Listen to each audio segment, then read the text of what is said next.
Welcome to True Echo, where stories of faith, courage, and the human spirit rise above prejudice and pain. In today's heart-shattering tale, a poor black girl with nothing but hope knocked on the door of a bitter, paralyzed millionaire, offering a miracle in exchange for leftovers. He laughed, until everything changed. This is a story of redemption, of shattered stereotypes, and of the miracle only love can bring. Snow fell thick and slow outside the Harrison mansion, blanketing the earth like a secret too heavy to be spoken. Inside the vast estate, where grand chandeliers hung like frozen stars and priceless art lined the walls, Robert Harrison sat in silence. He was once the king of this kingdom, a titan of industry, a man whose very name could sway markets and bend wills. But tonight the only thing he ruled was his wheelchair. 52 years old, Robert had spent the last 20 bound to that soulless machine. Once the life of every room he entered, now he was just another shadow in his own home. His eyes, once sharp with confidence, stared blankly out the frosted window. He had seen all the doctors, tried all the therapies, wasted millions hoping for a miracle that never came. His legs were gone. Not physically, but the ability to use them, to feel them, to even pretend they might return, had long vanished. And so had everyone else. Friends, partners, his wife, gone. Diana had lasted 5 bitter years after the accident before she'd packed her bags and left without a backward glance. Even his mother's visits grew rare, more out of duty than desire. Robert understood why. He wasn't kind anymore. He wasn't warm. Just a cold, broken man surrounded by things that could never love him back. Then 3 soft knocks. Not at the main entrance but the old side servant's door. He glanced at the clock. Past midnight. Who could possibly? He rolled his wheelchair toward the sound, each rotation echoing like a whisper through the mansion's cavernous halls. He hesitated before unlocking the door. When it swung open, winter air rushed in. And so did she. A little girl. Maybe 6. Shivering, small, with skin the shade of polished mahogany and eyes so big they seemed too heavy for her cheeks. Her coat was too thin, her sneakers falling apart, and her voice, when she spoke, shook with cold but not fear. "Mister," she said, "I'm hungry. Do you have any leftovers?" Robert didn't speak. Couldn't. For a long moment he only stared. No one had come to him in years for something as simple as food. Or spoken to him without calculated charm or pity. "What's your name?" he finally asked. "Jasmine Thompson," she said with a proud lift of her chin. "Do you live nearby?" She pointed to the row of run-down apartments across the street, ones Robert had never bothered to notice before. "My mom works late. Today our neighbor said rich people throw away food. So I thought," she paused, "maybe you had something?" It wasn't just the honesty. It was the lack of any shame in her voice that caught him off guard. Without another word he opened the door wider. "Come in." She stepped into the warmth with a grateful smile but didn't rush. Her eyes roamed the mansion in quiet wonder, without greed, just a child's curiosity. In the kitchen, he heated a plate from the untouched meals his housekeeper left before quitting. She accepted the food, bowed slightly in thanks, and then, just as she lifted a spoon, looked at him with a startling intensity. "I can help you," she said. Robert blinked. "Help me? How?" "I can help you walk again." And just like that he laughed. A short, bitter chuckle. "What could a little girl like you possibly do?" he asked. Jasmine didn't flinch. "My mama says kindness and love can heal anything. If you feed me I'll try. I have miracles inside me." Her words were so absurd, so sincere, so innocent, he didn't argue. "All right," he said softly. "But only because you're hungry." That night, she touched his knee once, saying she was sending him love and faith. It was ridiculous. And yet, as her small hand rested there, he felt something warm, not in his legs but in his heart. And the strangest part? For the first time in 20 years he believed her. The next morning, sunlight barely made it through the heavy drapes of the Harrison mansion when Robert woke with a strange sensation, not in his legs but in his chest. A quiet flutter like hope, though he wouldn't dare call it that just yet. He reached for his phone and called Sophia, the only housekeeper who'd ever lasted through the years of his bitterness and isolation. When she answered, her tone was already laced with warning. "Mr. Harrison? Is everything all right?" "I need to tell you something," he said, voice hesitant. "A little girl came by last night. She was hungry. I gave her food." Sophia gasped. "What do you mean, someone came into the house? In the middle of the night? A child?" "She wasn't dangerous. Her name's Jasmine. She was remarkable." There was a pause on the other end, then the clatter of something dropped. "Sir, Please don't take this the wrong way, but you cannot trust someone like that. Especially from those apartments across the street. You know the type. They see your wealth and think they're owed something. Robert felt a pang of irritation.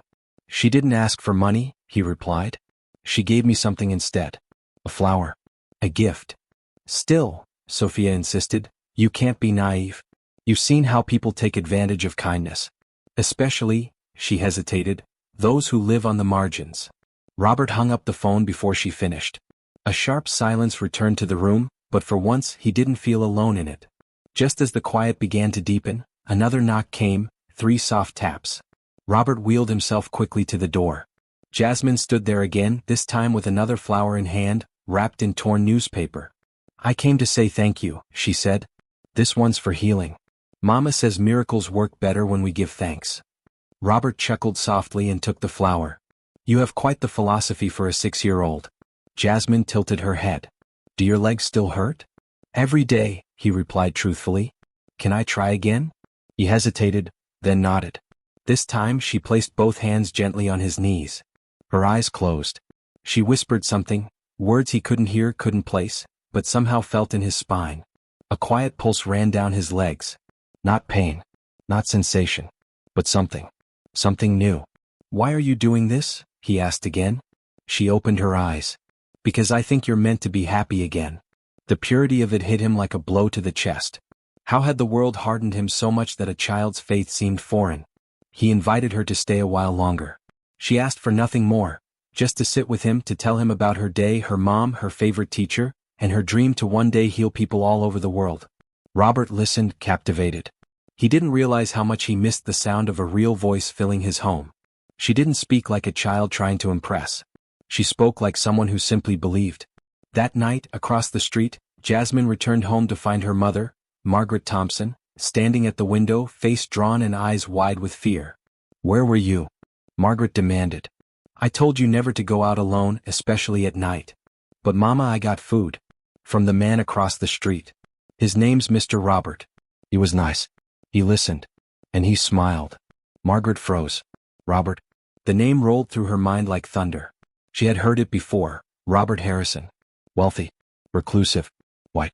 The kind of man that could ruin someone's life with a whisper if crossed. Jasmine, Margaret's voice quivered. Tell me everything. As her daughter spoke, wide-eyed and animated, Margaret's fear grew. She imagined the worst. In her world, a single mother, black, poor, raising her daughter in a place where people still clutched their bags when she walked by, there were no miracles. Only caution. When Jasmine mentioned she had helped him, Margaret's stomach turned to ice. You touched his leg? She asked, alarmed. Did he ask you to? No. I asked him. I wanted to help. That's all. Margaret dropped to her knees and hugged Jasmine tight. Baby, the world won't see it that way. The next morning, Margaret stood at the front door of the Harrison mansion, fierce and trembling. Robert opened the door with a surprised smile that faltered quickly when he saw the storm in her eyes. I'm Margaret, Jasmine's mother. I want to know exactly what you did with my daughter last night. Robert, calm but cautious, invited her in. They sat across from each other, 2 worlds colliding in silence. He explained everything. Every word Jasmine had said. Every gesture. Margaret listened, arms crossed, mouth set in a hard line. Do you know what it looks like? She said finally. A poor black child in the home of a wealthy white man? Do you understand how many headlines have begun with that story? Robert nodded slowly. I do. But Jasmine, she's the first person who's looked at me and seen something other than a broken man. Margaret's walls shook but didn't crumble. If you really mean that, then prove it, she said. We come together. Or not at all. If I don't trust you, she doesn't come back. I understand. You're both welcome here, Robert replied softly. On your terms. Margaret stared at him for a long, hard moment. Then she nodded once. Outside, the snow had stopped falling. But inside, something had just begun. The next evening, as twilight dimmed the sky and long shadows stretched across the cold pavement, Margaret and Jasmine stood side by side before the towering iron gate of the Harrison estate. Jasmine squeezed her mother's hand, her little face glowing with excitement. Margaret's grip was tighter, her steps hesitant. She hadn't dressed up, only put on her cleanest coat and pressed her daughter's hand-me-down sweater flat. She wasn't coming to impress. She was coming to see for herself if the man behind the mansion truly deserved her trust. Robert waited by the door, his posture upright in his wheelchair, his eyes scanning the path nervously. When the gate buzzed open and he saw them walking toward him, mother and daughter, so different from his world yet already so deeply entwined in his life, his heart swelled in a way he hadn't felt in decades. But not everyone on the street felt the same. As Margaret and Jasmine approached the front steps, a black Mercedes slowed to a crawl beside the curb. The tinted window rolled down, revealing Dolores Mayfield, one of Robert's oldest neighbors, a woman with pearls, power, and poison behind her every word. Well, she sneered. Is Harrison running a charity now? Or maybe a daycare for beggars? Her voice rang out, loud enough for the nearby dog walker to hear, who stopped just to gawk. Jasmine shrank back, clinging to her mother. Margaret clenched her jaw but kept walking. Dolores called again. Careful, dear. The neighborhood's changing fast. Letting people like that inside will stain the carpets, among other things. Margaret paused mid-step, her whole body taut. Jasmine looked up at her, waiting for a reaction. But instead of turning, Margaret whispered, "We're not here for them," and pressed forward. The front door opened before they could knock. Robert offered a warm, unwavering smile. "Welcome back," he said, stepping his chair aside to make room. "Come in." Inside, the mansion had been transformed. The living room, once a gallery of cold luxury, now felt lived in. Robert had asked a local florist to bring in fresh arrangements. A tray of warm pastries sat on the coffee table. Soft jazz played in the background, the same music he remembered his mother humming when he was a boy. Jasmine immediately gravitated toward the fireplace, where a pile of colored pencils and blank sketch paper lay waiting for her. "For you," Robert said when she looked at him in awe. "You said you liked to draw." Margaret studied him carefully. No smugness. No agenda. Just a man trying to rebuild the pieces of a broken soul. "You did all this for us?" she asked. "For me too," Robert replied. "I haven't smiled in years, until she showed up." They sat down. Tea was poured. Pastries nibbled. Jasmine began sketching. A big mansion with 3 stick figures holding hands under the sun. "She says I'm part of her miracle," Robert said quietly, nodding toward the little girl. Margaret glanced at her daughter, then back at him. "And what do you believe?" Robert looked down at his lap. "I believe. I've spent 20 years building walls made of wealth." Jasmine knocked a hole through them with nothing but hope. For a long moment, Margaret said nothing. Then quietly she replied, "She's always believed love could heal people. I never wanted her to lose that. She made me feel it," Robert said. "I want you both to stay." Margaret raised her brows. "Stay. Not permanently. Just for a while. I have extra rooms. You'd have security. A warm place to sleep. And he paused, "I'd have someone to remind me how to live again." Margaret hesitated, her pride bristling. "We are not a project," she said slowly. "We are not here to be saved. Jasmine and we survive. With or without a mansion." "I'm not offering charity," Robert replied gently. "I'm asking for a chance. For all of us." Jasmine chimed in just then, holding up her drawing. "Look, Mama. This is our family." Margaret's throat tightened. She saw herself in the drawing, hand in hand with Robert and Jasmine, standing in front of a house with the word, "Home," scrawled across the top. That night, after Jasmine had fallen asleep upstairs in a warm bed for the first time in months, Margaret sat beside the fireplace, staring into the flames. "3 conditions," she said without turning her head. 1. Jasmine's needs come first. Always. Robert nodded. 2. I help around the house. I'm not living here as some kept woman. I clean. I cook. I contribute." "You already do more than you know," Robert said. "And 3, she continued, looking at him now. "If ever we're not welcome, you say the word. We leave with dignity." Robert didn't hesitate. "You'll never hear that word from me." Outside, the snow had stopped. But inside, something had just begun blooming. Days passed, and the once silent halls of the Harrison mansion came alive with a rhythm they hadn't known in years. Margaret rose early, tidied the rooms with a quiet diligence, and prepared breakfast with a practiced hand, refusing to let anyone call it charity. Jasmine skipped through the corridors like sunlight personified, filling every space with laughter and chatter. Robert, for the first time in 2 decades, looked forward to each new morning. He began to feel sensations, barely perceptible at first, warmth in his thighs, tingles in his feet, a flicker of something during the late-night dreams Jasmine insisted were signs of miracles in progress. Each day she would knock on his study door announcing, "Time for leg therapy," then place her little hands on his knees, whispering silly incantations or stories about clouds that ran races with the wind. Robert humored her, but inside he couldn't deny what was happening. Each time he felt more. One morning he awoke to a sharp twitch in his left ankle. A spasm maybe, but it wasn't imagined. It was real. He didn't tell anyone. Not yet. Instead, he called his neurologist, Dr. Emily Richards. When she arrived for the evaluation, Margaret and Jasmine waited outside the room, tension tight in their shoulders. Dr. Richards reviewed old files, ran the usual tests, then paused. "This is interesting," she murmured. "What is it?" Robert asked. "I'm seeing activity. New reflex arcs. Spinal reconnections." She blinked at the scans. "This shouldn't be happening. Not after 20 years. "Is it real?" he whispered. "It's measurable," she admitted. "That much is fact.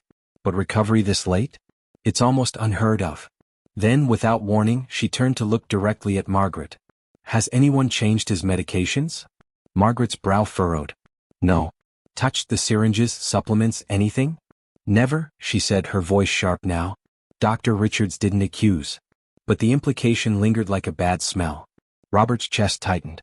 "Are you saying she—" "I'm saying we should rule out suggestion," the doctor said. "I'd like to bring in an independent consultant." Margaret left the room in silence.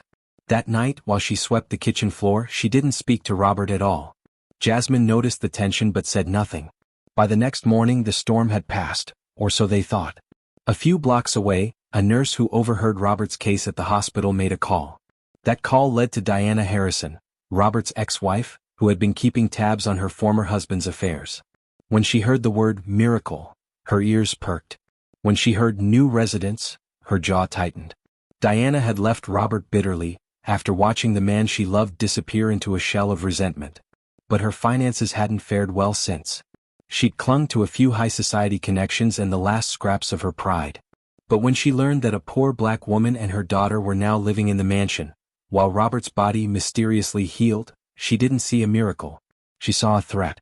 Her mind spun. "They're after the estate. Of course they are." Within days, Diana filed a formal petition to freeze Robert's financial assets, claiming he was being manipulated by outsiders. In the paperwork, she named Margaret and Jasmine specifically. Alongside the petition came a lawsuit alleging psychological abuse, emotional exploitation, and fraud. Robert was served the papers over breakfast. Margaret sat across from him, Jasmine halfway through drawing a giant daisy on her napkin. "What is it?" Margaret asked as his face paled. He handed her the envelope. She read the first lines and dropped the page. "She's suing us? For manipulating you?" Robert's voice was calm but deadly. "This is what fear looks like." Margaret stood trembling. "She's calling me a thief. My daughter, a con." "She's scared," Robert said. "Because for once someone else brought me joy." That same day, tabloids broke the story: millionaire healed by mysterious child and her mother, wife fights back. The story splashed across social media. Photos of Margaret entering the house. Grainy shots of Jasmine in the garden. The comments turned vicious. "She's playing him. They're stealing." Just like the stereotype. Margaret's phone buzzed every minute. Texts. Emails. Hey. By nightfall, someone threw a brick at the mansion gate with a note. "We know what you're doing." Inside, Jasmine cried. "Is it because we're black, Mama?" Margaret could barely answer. Robert stared into the fire that night, his hands shaking, not with fear but rage. "No more silence," he said at last. "We take this to court. We face them. Together." Margaret looked up, her tears falling freely. "Even if we lose?" she whispered. "We won't," Robert replied. "Because we already found something she'll never understand." Margaret asked, "What's that?" He looked at her, then at Jasmine. "Family." News vans crowded the street. Microphones poked through the iron gates. Every gossip blog, every morning talk show latched onto the story like vultures circling a fresh scandal. The headlines were cruel and loaded. Billionaire ensnared by street family? Little black girl claims to heal paralyzed tycoon. Ex-wife fights to save her husband's legacy from predators. Inside the mansion, the atmosphere thickened with anxiety. Margaret stopped answering calls. Jasmine, once a burst of joy in every corner of the home, began to retreat. She'd peek through the curtains with wide, worried eyes. She asked fewer questions, smiled less. Sometimes she clung to Robert's hand without saying a word. Robert, too, was unraveling. Every time he checked the news, his stomach turned. The hate wasn't subtle anymore, it was roaring. Margaret was being painted as a manipulative temptress. Jasmine a pawn. Their love, their kindness, their very presence, twisted into poison. One evening, after a long day of silence and shuttered blinds, Margaret turned to Robert in the flickering warmth of the fireplace. "Maybe we should go," she said quietly. Robert turned his head. "What?" "Maybe we were wrong to stay. Maybe this wasn't our place after all." His voice, usually gentle, hardened. "Don't say that. I can't let Jasmine grow up thinking her skin makes her unworthy of joy," Margaret replied, tears brimming in her eyes. "This world doesn't protect girls like her. I need to." Robert reached for her hand. "Then protect her here. Where she is safe. Where she is seen. You taught me what love is, Margaret. Don't let their hate undo that." Her lips trembled. "But every lie they print buries the truth a little deeper." "I've lived buried for 20 years, he whispered. "You and Jasmine were the only ones who ever started digging me out." The next morning, Eleanor Harrison arrived unannounced. Robert's mother stood at the front gate, flanked by reporters. She ignored them all, eyes locked on the front door. When she entered, she walked straight to Margaret and said, "Come with me." Margaret followed her into the sunroom. Eleanor closed the door and said, "I was wrong." Margaret didn't reply. Eleanor continued, "I believed Diana because it was easier than accepting change. I believed her because she looked like me, sounded like me, and told me what I already wanted to hear." Finally Margaret spoke. "You thought I was here for a check. I thought you were here to erase everything I built," Eleanor said. "But I see now. You built something new. Something I never could." Margaret's eyes narrowed. "Then help me protect it." "I will," Eleanor said firmly. "I've already called Robert's lawyer. I want to testify on your behalf." That night, the family sat together in the quiet of the dining room. Robert, Margaret, Jasmine, and Eleanor. Jasmine held her mother's hand. "Mama," she asked, "do you think I still have miracles?" Margaret looked at Robert, who now wore soft indoor shoes and had begun practicing a few steps each morning. He gave Jasmine a small wink. "You were the miracle all along," Margaret whispered. "Even if they don't see it yet." Outside, snow began to fall again. But this time, it wasn't a silence of fear. It was the calm before the storm they were finally ready to face. The courtroom was packed. Reporters filled every row, their eyes trained on the drama that had unfolded over months. Rich versus poor, white versus black, power versus truth. On one side, Diana Harrison sat flanked by her high-priced legal team, draped in elegant pearls and icy smugness. On the other, Margaret held Jasmine's hand, her shoulders drawn but unbowed. Robert, seated proudly at her side, had refused to appear in his wheelchair. He stood, slowly, shakily, but he stood. The judge entered. "This court will hear arguments in the matter of Harrison versus Thompson regarding allegations of exploitation, manipulation, and undue influence. Mr. Robert Harrison, you may take the stand." As he approached the witness box, every breath in the room seemed to pause. Diana's lawyer, a shark in an expensive suit, opened the interrogation. "Mr. Harrison, are you aware that your condition, your vulnerability, may have made you susceptible to emotional manipulation?" "I'm aware," Robert said calmly. "And yet you allowed a poor woman you barely knew to move into your estate?" "I did," he replied. "Because for the first time in years I felt alive." The lawyer sneered. "Mr. Harrison, isn't it true that Margaret Thompson was present during your miraculous, physical improvements?" "She was." "Could it be, then, that you wanted to improve, that your mind invented the recovery, and that this woman fed into that delusion for financial gain?" Robert leaned forward. "Delusion?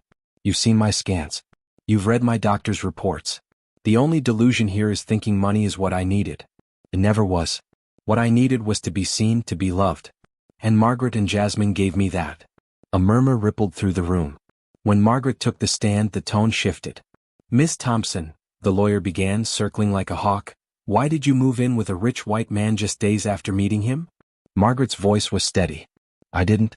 He invited us after we built trust." "Isn't it true your daughter touched Mr. Harrison's legs without medical clearance?" "She touched his heart. That's what changed him," Margaret said, her eyes locked with Robert's. The lawyer raised a photograph of Jasmine laying a flower on Robert's lap. "What is this supposed to be? A healing ritual? A con?" Margaret didn't blink. "That's a child believing in kindness. I'm sorry that frightens you." Next, Diana took the stand. "I watched Robert become a stranger," she said, choking up on cue. Now he's surrounded by strangers. I feared for him. I still do. Did you ever visit him after your divorce? The judge asked. No, she admitted. Did you call him in the last 10 years? No. So who made you fear for him now? She hesitated. The news? The neighbors? People talking. The judge looked unimpressed. Then came the moment no one expected. The prosecution called Jasmine to the stand. Gasps echoed. Margaret stood quickly protesting, "She's 6. But the judge gently waved her forward. We'll allow brief, age-appropriate questioning. Miss Thompson, do you know why you're here? Jasmine climbed the step, clutching a small flower in her fist. Yes, sir. Because some people think my mama and I are bad. But we're not. And what did you do with Mr. Robert? I gave him food and flowers and hope. Mama says hope is like sunshine. You don't need a lot, just enough to keep going. Laughter and tears broke across the courtroom. The judge leaned forward. Do you love Mr. Robert? Jasmine nodded, beaming. He's my miracle buddy. The opposing counsel slumped. As Jasmine stepped down, even Diana lowered her gaze. Then the judge announced, this court finds no evidence of fraud, coercion, or undue influence. On the contrary, the Thompsons provided measurable emotional and medical support. Case dismissed. The gallery exploded into cheers. Reporters scrambled to update headlines. Courtroom miracle, Black girl's love vindicated in historic case. Outside, strangers offered apologies. Some wept. Others posted videos captioned, this little girl healed more than just legs, she healed hate. That night, back at the Harrison estate, Margaret stood on the balcony as Robert joined her. Did we just win a miracle? She whispered. No, he said, slipping his arm around her waist. We proved one already lived here. Below, Jasmine danced barefoot in the garden, waving a flower in the air. Spring came early to the Harrison estate that year. The snow melted not only from the lawns but from the hearts of a once cold neighborhood. The mansion, once cloaked in silence and suspicion, now sang with life, childlike laughter, the aroma of warm bread from Margaret's kitchen, and the occasional sound of Robert's careful footsteps echoing down the tiled hallway. They were slow, stiff, sometimes painful. But they were his. It wasn't just his legs that had returned, it was his soul. One bright morning, Robert woke earlier than usual. The house was quiet, sunlight spilling across the hardwood floor. He followed the smell of blooming lilies and the soft clink of plates. In the kitchen, he found Margaret preparing breakfast, her hair tied loosely, apron dusted with flour, humming a soft tune. He stood in the doorway for a moment, just watching. Then he said it, his voice low, a little unsure. Margaret. She turned. Yes. I've never had the courage to say this before. But I love you. She froze, eggshells in hand. I don't mean just gratitude. Or admiration. I mean love, the real kind. The kind that lives through courtrooms and slander and broken bodies and angry neighbors. Margaret slowly set the eggs down. You saved my life. Not with potions or treatments. But by seeing me when I couldn't even look at myself. Tears welled in her eyes. I didn't plan to fall for you, she whispered. But I did. Somewhere between Jasmine's first smile in this house and the way you defended us in that courtroom. I did. Robert stepped forward. No cane, no wheelchair, just his unsteady, miracle-forged feet. Then he knelt. Right there, beside the wooden island where she'd baked bread that winter they were under siege from the world. And from his pocket he pulled out a small velvet box. Will you marry me, Margaret Thompson? She gasped. In the corner of the room, a small voice squealed. Yes, Mama, say yes. Jasmine stood wide-eyed, holding a tray of toast meant to surprise them. She dropped it, ran to her mother, and hugged them both at once. Margaret looked down at Robert, speechless. Then she nodded through tears. Yes, she whispered. 1,000 times yes. Word spread quickly. But this time the world reacted differently. The same neighbors who once hurled slurs now sent flowers. The local community center invited Margaret to speak about strength and motherhood. A non-profit for women of color launched a scholarship in Jasmine's name. And Eleanor, once resistant, now fiercely protective, announced at her church, my family is not defined by color but by courage. As the wedding approached, the mansion became a sanctuary of celebration. Eleanor and Jasmine selected flowers from the garden. Margaret tried on simple dresses.